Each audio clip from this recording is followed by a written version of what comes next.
10:30 p.m. on October 24, 1942, Sergeant Ralph Briggs lifted a field telephone on a ridge 3,000 yards south of Henderson Field and contacted the command post of the 1st Battalion, 7th Marine Regiment. The voice on the other end belonged to Lieutenant Colonel Lewis B. Puller, the battalion commander widely known as Chesty Puller. Briggs and 46 other Marines had been dispatched forward as an observation post to monitor Japanese troop movements. They had been crouched in the darkness for hours, listening, watching, waiting for any indication of the anticipated Japanese assault. The night was completely dark. Thick clouds obscured any moonlight. Rain fell sporadically, soaking their uniforms and making the jungle floor slick with mud. The humidity was oppressive, even at night. Every noise seemed magnified: the rustle of leaves, the calls of nocturnal birds, the distant rumble of artillery. Then Briggs detected something else. Voices, Japanese voices, numerous ones. Movement through the jungle, the sound of thousands of men advancing. What Briggs reported would determine whether the Marines defending Henderson Field would survive the night. "Colonel, there's about 3,000 Japanese between you and me,"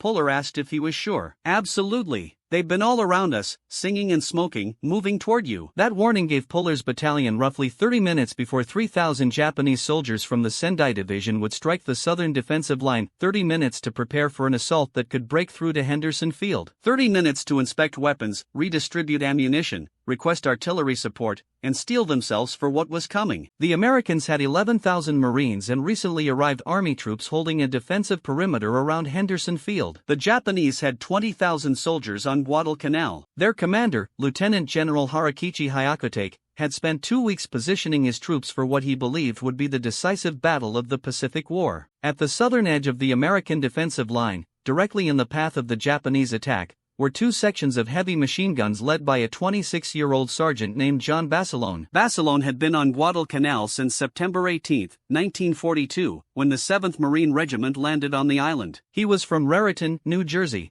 the son of an Italian immigrant. His father, Salvatore Basilone, had immigrated from Clasenita in southern Italy in 1903 and settled in Raritan, working as a tailor. His mother, Dora Benna, was born in the U.S., but her parents had also originated from the same region in Italy. John was one of 10 children. He grew up in a working-class neighborhood where everyone knew each other. He attended St. Bernard Parochial School but left after completing 8th grade at age 15. He worked as a golf caddy at the local country club before deciding to join the military. In July 1934, at age 17, he enlisted in the United States Army. He was assigned to the 16th Infantry at Fort J, then transferred to the 31st Infantry Regiment. He completed his 3-year enlistment serving in the Philippines, stationed in Manila, where he became a champion boxer in regimental competitions. Fellow soldiers began calling him Manila John, a nickname that stuck for life. After his discharge in 1937, Basilone returned to the U.S. and worked as a truck driver in Ryerstown, Maryland. The job was steady but unfulfilling. He missed military life, the camaraderie, purpose, and structure. By 1940, he decided to re-enlist,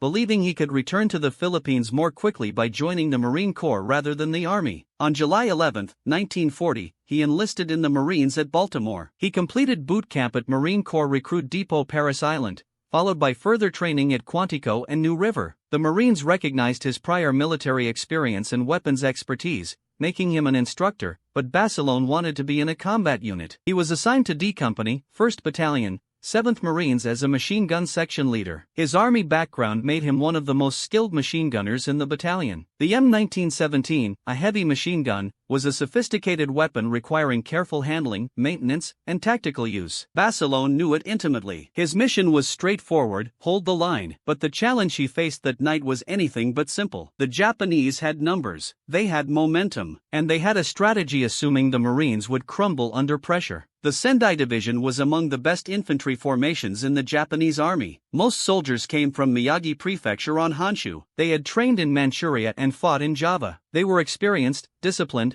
and confident Henderson Field would fall before dawn. The Marines on Guadalcanal were exhausted, having fought since August 7, when the 1st Marine Division landed and captured the partially completed Japanese airfield. The invasion had been rushed. The Marines had expected 6 months of training before being deployed in combat. Instead, Admiral Ernest J. King, Commander-in-Chief of the U.S. Fleet, accelerated the timetable. Radio intelligence had indicated the Japanese were constructing an airbase on Guadalcanal, which, if completed, would threaten Allied supply lines to Australia and New Zealand. King persuaded Army Chief of Staff General George C. Marshall to authorize Operation Watchtower. The 1st Marine Division under Major General Alexander Vandegrift would seize Guadalcanal. The division was composed mostly of inexperienced recruits, many teenagers who enlisted after Pearl Harbor. Their training was minimal, with no combat experience, but they were what King had available, so they went. The initial landing on August 7 was relatively unopposed. Marines expected fierce resistance but found most Japanese defenders had retreated into the jungle. By nightfall on August 8, the Marines had secured the unfinished airfield and surrounding areas. They completed the runway using captured Japanese construction equipment and named it Henderson Field after Major Lofton Henderson, a Marine aviator killed at Midway. For 2.5 months, the Japanese tried to recapture the airfield, sending reinforcements at night via destroyers and cruisers, a supply method the Marines dubbed the Tokyo Express. Ships raced down the slot, the channel between the Solomon Islands, unloaded troops and supplies on Guadalcanal's beaches, and returned before American aircraft could strike at dawn. The method was effective but limited. The Tokyo Express could transport troops and light equipment but not heavy artillery, vehicles, or bulk supplies required for a major offensive. Japanese soldiers arrived with only rifles and basic gear.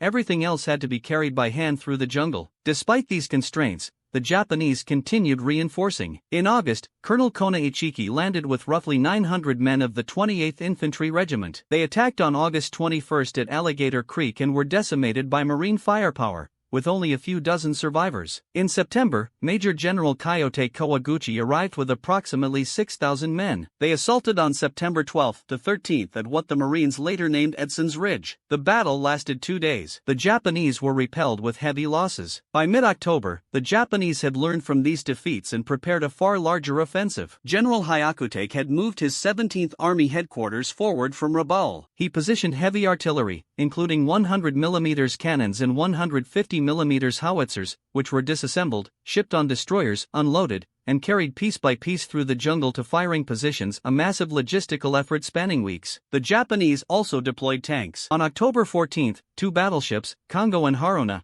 bombarded Henderson Field with 14-inch shells. They fired nearly 1,000 rounds in a bombardment that lasted 90 minutes. It was the most intense bombardment American forces had ever experienced. Marines huddled in foxholes and bunkers while the shells destroyed aircraft, buildings, and fuel stores. The airfield was temporarily knocked out of action. Japanese transport ships took advantage of the reduced air threat and landed more than 4,000 troops in heavy equipment, including 150 mm howitzers. On October 22, Hyakutake told his officers, "The time of the decisive battle between Japan and the United States has come." He was so confident of victory that he ordered his staff to begin preparations for accepting the American surrender on Henderson Field. He wanted the ceremony to be elaborate, something that would impress the entire Japanese army. In Tokyo, military leaders were following the battle closely. They believed Guadalcanal would be the decisive engagement of the Pacific War. If Japan could retake Henderson Field and drive the Americans off the island, it would demonstrate that the United States lacked the will to sustain a long Pacific campaign. The Japanese High Command believed American morale was fragile and that a major defeat would force the United States to negotiate a peace settlement that would leave Japan in control of its Pacific conquests. Emperor Hirohito himself was briefed on the Guadalcanal operation. The stakes could not have been higher. The Japanese plan called for a coordinated attack from multiple directions. The diversionary force would attack across the Matanika River on the western side of the perimeter, drawing American attention. The main assault would come from the south, where Lieutenant General Maso Maruyama would lead the Sendai Division through the jungle and strike the American lines near the Lunga River. The terrain south of Henderson Field was some of the worst on Guadalcanal. Dense jungle, steep ravines, deep mud, rivers and streams cutting through hills and ridges. The Japanese had started building a trail called the Marama Road on October 12. Engineers hacked through 15 miles of jungle. Between October 16 and 18, the Sendai Division began its approach march. Each soldier carried his rifle, ammunition, pack, and one artillery shell for the mountain guns being manhandled through the jungle. The conditions were brutal. Rain turned the trail to mud. Soldiers slipped and fell carrying heavy loads. The artillery Pieces had to be disassembled and carried in sections. Progress was slower than expected. Maruyama thought his units were 4 miles south of Henderson Field when they reached their attack positions. They were actually 8 miles out. The Japanese had complete disregard for the Marines and conducted no reconnaissance of the American defenses. They planned to do a movement to contact. Simply march forward until they hit the American lines, then roll over them and seize the airfield. The attack was scheduled for October 22, then delayed to October 23, then delayed again to October 24. The diversionary attack on October 23 went badly. 2 Japanese regiments tried to cross the Matanikaw River led by 9 tanks. Marine artillery had the crossing zeroed in. They fired more than 6,000 rounds before the Japanese infantry could even reach the river. The tanks made it partway across the shallow water before 37mm anti-tank guns destroyed them. The Marines could hear Japanese soldiers screaming during lulls in the artillery fire. Marine patrols the next morning found about 600 dead Japanese in the area. The attack failed completely, but it did divert American attention. Marine commanders shifted units toward the Matanikaw, believing that was where the main attack would come. The southern sector of the defensive perimeter, where Basilon's guns were positioned, was thinly held. Lieutenant Colonel Puller's 1st Battalion, 7th Marines, was responsible for a sector originally designed for a full regiment. Puller had about 1,000 Marines spread along 15,100 yards of defensive line. The terrain helped. The sector was anchored on a ridge later called the Coffin Corner. Dense jungle approached the ridge from the south. The Marines had cut fields of fire through the vegetation and strung barbed wire. They had dug foxholes and machine gun positions, but the front was long and Puller did not have enough men to defend it in depth. Basel I commanded 2 sections of M1917 A1 heavy machine guns. The weapon was a water-cooled 30 caliber machine gun. Reliable and devastating when used correctly. Each gun required a crew of at least 3 men, a gunner, an assistant gunner, and an ammunition bearer. The guns were heavy, about 100 lb, with the water jacket full and mounted on their tripods. They could fire 500 rounds per minute and maintain sustained fire as long as ammunition and water held out. Basilon had positioned his 6 guns to cover the most likely avenues of approach. The crews had dug shallow pits for the guns and piled sandbags around them for protection. They had cleared lanes of fire and registered the ranges. They had stockpiled ammunition cans near each position. They had filled the water jackets from cantans and water cans. They were as ready as they could be, but many of Basilon's men were sick. Malaria was endemic on Guadalcanal. Men fought with fevers, chills, and exhaustion. Some could barely stand. They stayed at their positions because there was no one to replace them. Food was limited. Supplies came by ship when the Japanese Navy allowed it, which was not often. The Marines ate captured Japanese rice, canned rations, and whatever they could scavenge. They were hungry, tired, and sick, but they were Marines and they would hold their positions until ordered otherwise or until they died. When Sergeant Briggs's warning came through at 9:30, Puller immediately alerted his battalion. He called up artillery support and requested reinforcements from the newly arrived Army 164th Infantry Regiment, but the army troops were green, just arrived on the island, unfamiliar with the terrain. It would take time to move them into position. Basilone heard the warning and passed it to his gun crews. Check your weapons, make sure the ammunition is ready, fill the water jackets, clear the fields of fire, then wait. The jungle south of the ridge was pitch black, no moon, heavy cloud cover, occasional rain squalls. The darkness was so complete that a man could not see his hand in front of his face. The Marines listened. They heard movement in the jungle, voices speaking Japanese, the clink of equipment. The sounds grew louder, closer, then came singing. Japanese soldiers singing as they moved through the jungle toward the American lines. They were making no attempt at noise discipline. They believed the Americans would break and run at the first contact. The singing stopped. The night went silent except for the rain and the sounds of the jungle. Then the artillery started. Japanese mountain guns and mortars opened fire on the ridge. Shells crashed into the Marine positions. The explosions lit up the night in brief flashes. Shrapnel winded through the air. Men screamed when they were hit. The barrage lasted 30 minutes. It was heavy but not overwhelming. The Japanese had struggled to move their artillery through the jungle and had limited ammunition. When the barrage lifted, the infantry assault began. The Japanese came out of the darkness in waves. Hundreds of men screaming banzai and charging up the ridge toward the Marine positions. Basel I opened fire. The 6 heavy machine guns hammered out rounds. Tracers arced through the darkness. The sound was deafening. The guns fired in long sustained bursts, sweeping across the fields of fire. The Japanese soldiers ran straight into the wall of fire. Men fell in clusters. The lead ranks collapsed. Those behind stumbled over the bodies and kept coming. The people machine guns never stopped firing. Basel I moved from gun to gun, directing fire, helping crews clear jams, bringing up ammunition. His hands moved automatically, trained by years of practice. He had learned machine gunnery in the army and had trained Marines in its use. He knew the weapon better than anyone in the battalion. The first wave broke. The Japanese pulled back into the jungle, regrouped, and came again. The second wave was larger, better organized. They threw grenades as they advanced. Mortar rounds fell among the Marine positions. One of Baselin's gun crews took a direct hit. The gun was destroyed. 3 men were killed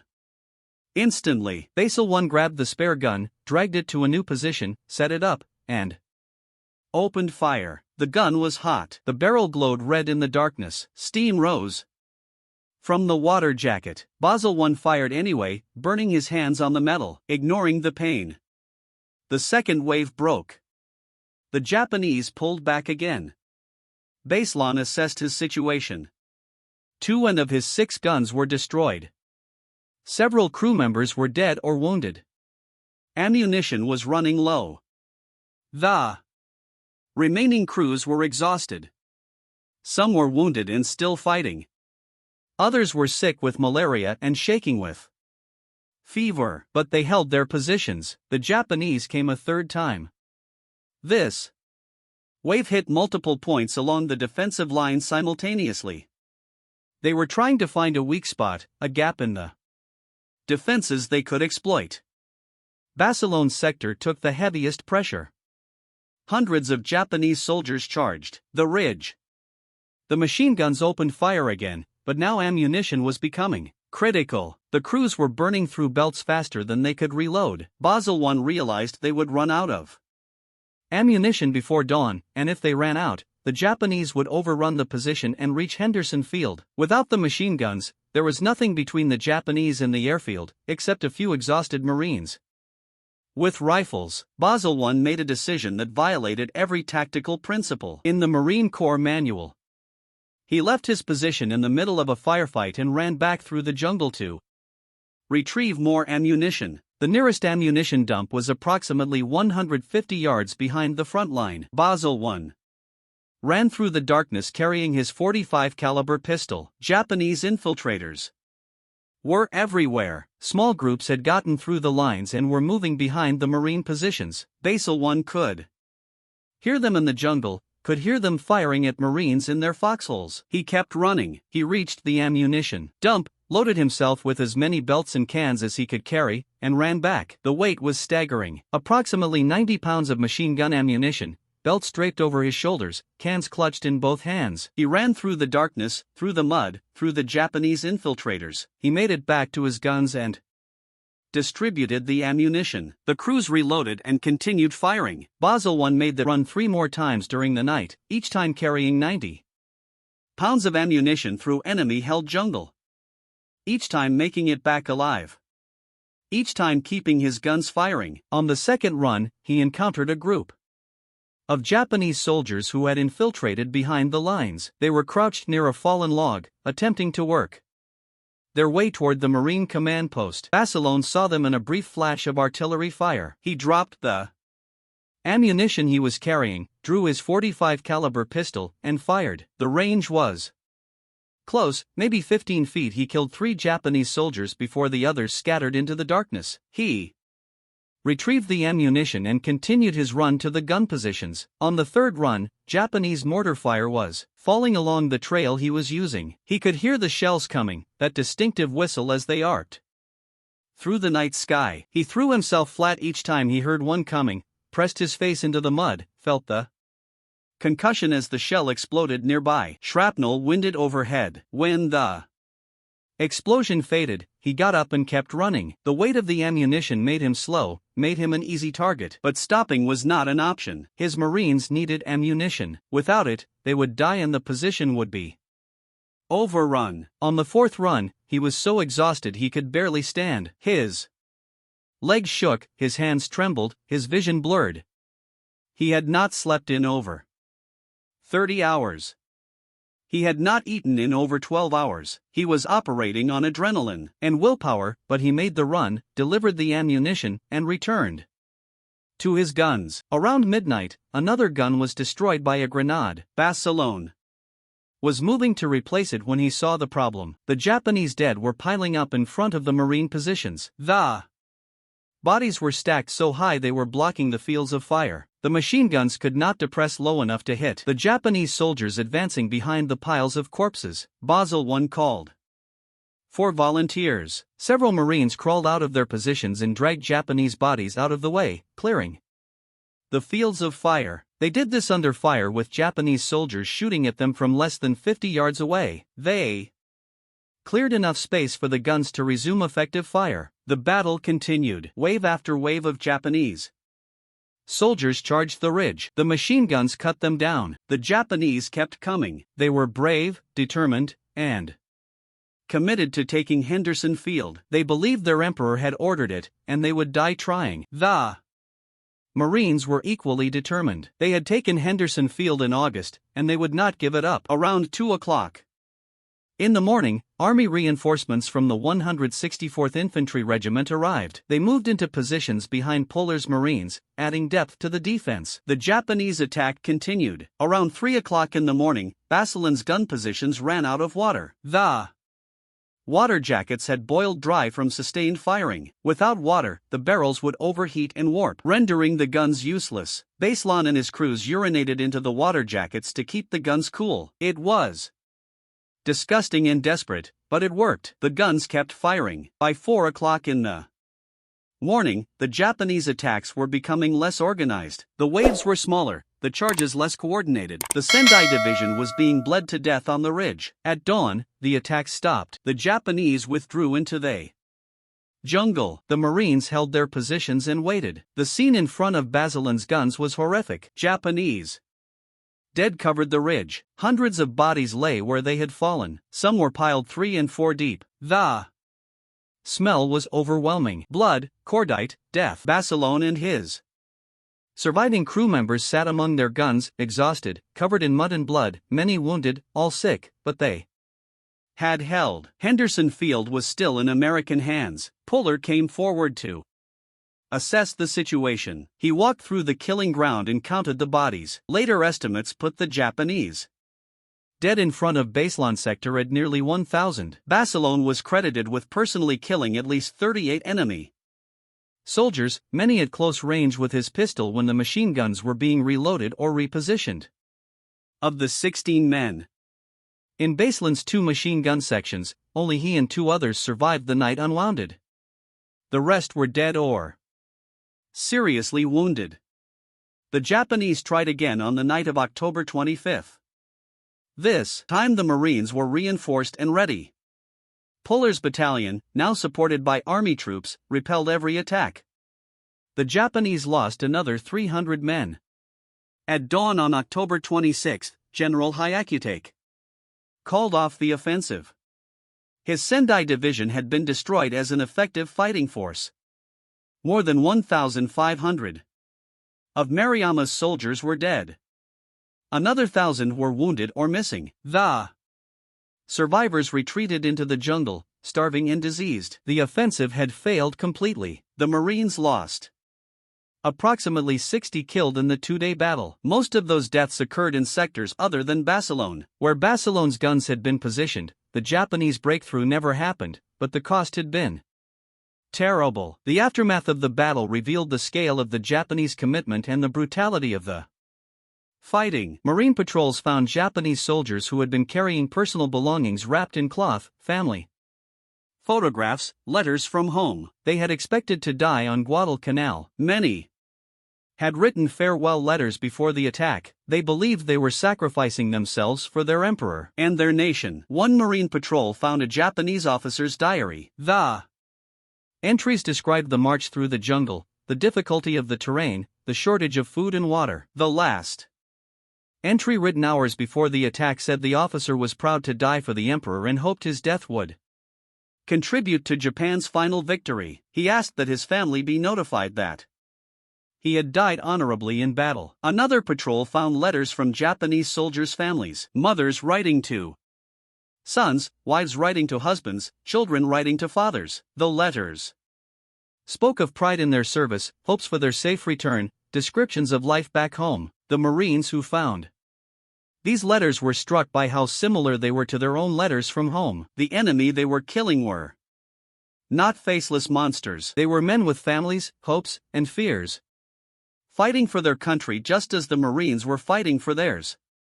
But understanding that did not change the reality of combat. The Japanese had attacked with the intent to kill every Marine on the ridge and take Henderson Field. The Marines had defended with the intent to stop them. Both sides fought with everything they had. One side won, the other side lost. That was the nature of war. The American victory at Henderson Field marked the turning point of the Guadalcanal campaign. Before the battle, the outcome of the campaign was in doubt. The Japanese had numerical superiority on the island. They had more troops, more artillery, and a seemingly endless willingness to send reinforcements. After the battle, the momentum shifted decisively to the Americans. The Japanese had committed their best troops and their heaviest firepower to the October offensive. When that offensive failed, they had nothing left to try. The Sendai Division, considered one of the elite formations of the Japanese army, had been effectively destroyed. Its regiments were shattered. Its battalions were at half strength or less. Its soldiers were starving, diseased, and demoralized. The division retreated into the jungle and spent the next weeks trying to survive rather than fight. The Japanese Navy attempted to deliver reinforcements in November during the naval battle of Guadalcanal, but American naval forces intercepted and destroyed most of the convoy. Japan lost 2 battleships, 1 cruiser, 3 destroyers, and 11 transport ships. Thousands of Japanese reinforcements drowned or were killed before reaching shore. After that defeat, the Japanese High Command accepted that Henderson Field could not be retaken. They began planning to evacuate their forces from Guadalcanal. The evacuation, called Operation K, took place between January and February 1943. Approximately 11,000 Japanese soldiers were successfully evacuated. Another 14,000 had died on the island from combat, starvation, and disease. For his actions on the night of October 24 and 25, John Boselwon was awarded the Medal of Honor. The citation read that while the enemy was hammering at the Marines' defensive positions, Sergeant Basilone, in charge of 2 sections of heavy machine guns, fought valiantly to check the savage and determined assault in a fierce frontal attack, with the Japanese blasting his guns with grenades and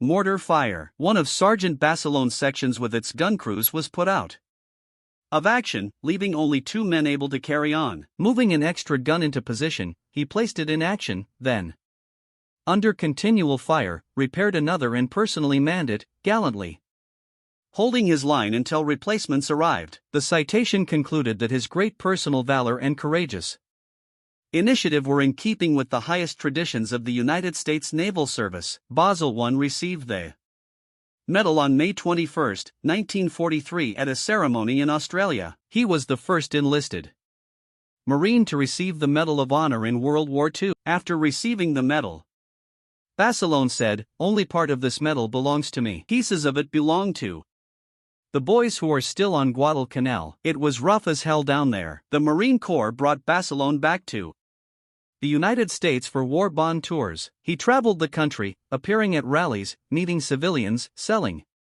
bonds to fund the war effort. He was celebrated as a hero, featured in newsreels, interviewed by reporters. His hometown of Raritan held a parade in his honor, but Basilone did not want to be a celebrity. He wanted to return to combat. He repeatedly requested orders back to the Pacific. The Marine Corps refused. They needed him for war bonds and morale. He was more valuable as a symbol than as a fighting Marine. In late 1943, Basilone was assigned as a machine gunnery instructor at Camp Pendleton in California. While there, he met Lena May Riggy, a sergeant in the Marine Corps Women's Reserve. They married in July 1944. Finally, in late 1944, Basilone received orders to return to the Pacific. He was assigned to C Company, 1st Battalion, 27th Marines, 5th Marine Division. The division was training for the invasion of Uoma. On February 19, 1945, Gunnery Sergeant John Basilone landed on Red Beach on Uoma with the first assault wave. The Japanese had fortified the island with thousands of gun positions, bunkers, and tunnels. The beaches were mined and covered by interlocking fields of fire. The first day of the battle was a nightmare. Marines landed under heavy fire and struggled to move inland. Basilone led his machine gun section off the beach and toward their objectives. He encountered a Japanese blockhouse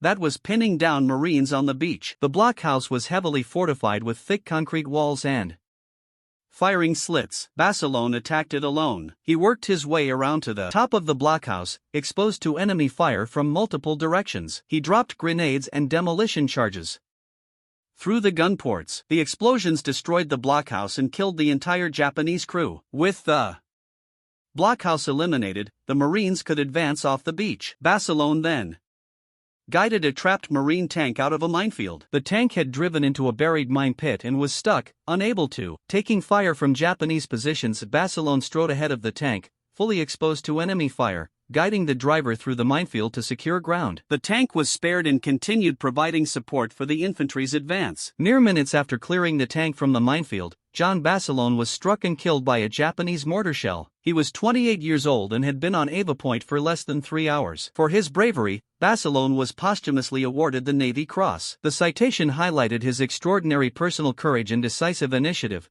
noting that his actions enabled Marines to penetrate the Japanese defenses during the critical early hours of the invasion. John Basilone became the only enlisted Marine in World War II to receive both the Medal of Honor and the Navy Cross. His body was returned to the United States and interred at Arlington National Cemetery. His widow, Lena, never remarried and wore her wedding ring until her death in 1999. In Raritan, New Jersey, a parade is held annually in Basilone's honor. A statue in the town depicts him cradling his water-cooled .30 caliber machine gun, just as he did on the night of October 24, 1942. A Navy destroyer escort, USS Basilone, was named in his honor, serving from 1949 to 1977. In 2010, HBO released the miniseries The Pacific, which portrayed Basilone's service at Guadalcanal and Ava Point. Private First Class Nash W. Phillips, who fought alongside Basilone on Guadalcanal, later recalled that Basilone operated a machine gun continuously for 3 days and nights without rest, sleep, or food. He was barefoot, with bloodshot eyes and a face blackened by gunpowder and exhaustion. His sleeves were rolled up to his shoulders, and a .45 pistol was tucked into his waistband. "He just stopped by to see how I was holding up," Phillips said. "I will never forget him. He will never be dead in my mind." Lieutenant Colonel Chesty Puller, who commanded the battalion that night, later reported nearly 1,000 enemy dead in front of his positions, with several hundred more between the American lines and the wire. The Japanese had misjudged the Americans. Marines on Guadalcanal were not the soft, undisciplined troops Japanese propaganda portrayed. Japanese military doctrine in 1942, rooted in Bushido, the warrior code, emphasized spirit over material advantage. Soldiers were trained to believe superior fighting spirit could overcome enemy firepower. This philosophy had helped Japan and China, where smaller Japanese forces often defeated larger Chinese units through aggressive tactics and willingness to accept casualties. But the Americans were not the Chinese. U.S. military doctrine emphasized firepower, combined arms, and fortified positions. Marines were trained to use cover, coordinate supporting fire, and employ weapons with maximum effect. When Japanese infantry assaulted American defenses, they were facing highly trained Marines with machine guns, mortars, and artillery support, not demoralized troops. Japanese overconfidence in spiritual superiority led them to consistently underestimate American capabilities. Prior to Guadalcanal, Japanese intelligence estimated only 2,000 troops on the island. The actual number exceeded 11,000. They assumed the Marines would break under determined attack. Instead, Marines held their ground and fought back. The night of October 24 disproved their assumptions catastrophically. The Sendai Division expected an easy march through Marine positions to seize the airfield. Instead, they found Marines who not only stood and fought but continued under conditions that would have driven any reasonable person to retreat. Barcelona's gun crews held firm even when outnumbered 20-1, under grenade and mortar fire, running low on ammunition, and while wounded or ill. They held because they were Marines. This shocked Japanese commanders, who believed failed attacks reflected insufficient fighting spirit. After Henderson Field, they confronted a new reality: maximum spirit alone could not overcome superior firepower, fortified positions, and determined defenders. Japanese leadership struggled to adapt. They could not match American industrial output, replace losses as quickly, or supply their troops effectively. All they had was fighting spirit, which proved insufficient against Marines who survived by courage, training, discipline, and determination. They faced an enemy 3 times their number, willing to die repeatedly, and still the Marines held. Individual actions, like Barcelona's, defined the outcome. He and his remaining crew fought until physically incapable of continuing. They did not retreat under fire, outnumbered, or when their weapons ran dry. Other sections of the defensive line mirrored this resolve. On August 21, Private First Class L. Schmid took over a machine gun after his crew was incapacitated, continuing to fire even after being blinded by a grenade, following voice directions until reinforcements arrived. More than 200 Japanese dead were counted before his position. Platoon Sergeant Mitchell Page held his machine gun section through multiple assaults and, on October 26, manned a gun alone, firing it from the hip while moving along the ridge to cover multiple positions. He received the Medal of Honor. Dozens of unnamed Marines held the line on Guadalcanal. Their actions preserved Henderson Field, caused the Japanese offensive to fail, and maintained America's foothold in the Solomon Islands, paving the way for further advances toward Rabaul and the Japanese homeland. Barcelona's story became legendary. He is taught to every Marine recruit, studied in military courses, and his legacy endures. Yet Barcelona never sought glory. He attributed his heroism to his fellow Marines, believing he had only done his duty. Holding a 1,500-yard defensive line with 1,000 Marines against 3,000 attacking soldiers seemed impossible. Yet Barcelona and the 1st Battalion, 7th Marines made it possible. They fought because that was what Marines do, refusing to accept defeat. Historians credit a combination of American firepower, tactical skill, terrain advantage, and Japanese errors for the victory. The M1917A1 machine guns fired 500 rounds per minute, creating killing zones that no infantry could cross. Puller's battalion occupied defensible terrain with registered fields of fire and supporting artillery. The Japanese attacked uphill, at night, through jungle, against an enemy who knew their approach. Strategically, Henderson Field was critical. Losing it would have meant losing momentum for the Japanese and endangering American control of the island. Ultimately, the battle came down to Marines making split-second decisions at individual positions. Barcelona and his crew held firm. Other Marines demonstrated similar heroism, such as Schmidt and Page. These actions ensured Henderson Field remained in American hands and the Japanese offensive failed. By night's end, only 3 of Barcelona's 16-man machine gun sections were still standing, Barcelona among them.